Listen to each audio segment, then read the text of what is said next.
Welcome to our channel. Today we how to log into WordPress admin, access self-hosted site step by step clearly. To log into your WordPress admin dashboard, start by opening your preferred web browser. In the address bar, type in your website's URL. Add /wp-admin to the end of your URL, so it reads like this, yourwebsite.com/wp-admin.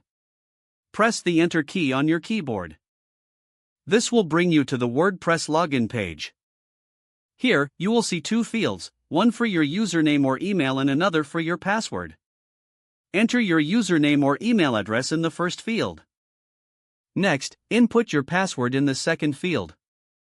Double-check your entries for any typos. If you wish, you can check the box that says Remember Me to stay logged in on this device.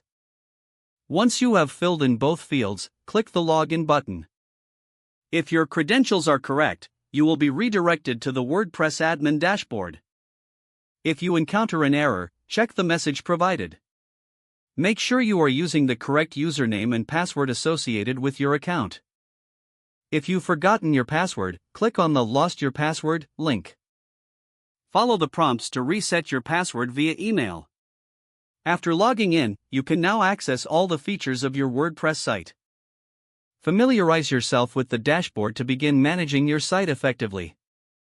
If the page does not load, refresh the browser or try again in a private or incognito window. Make sure you are using the correct email address, then retype it carefully to avoid small typos.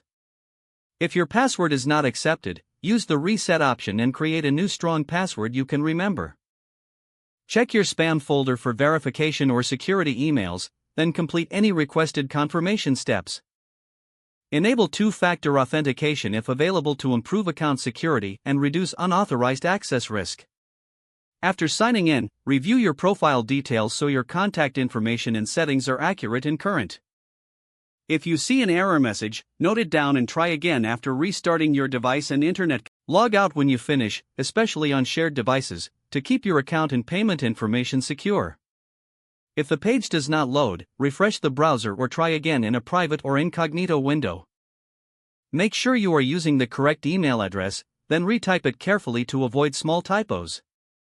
Don't forget to like this video and subscribe to our channel for more step-by-step tech guides.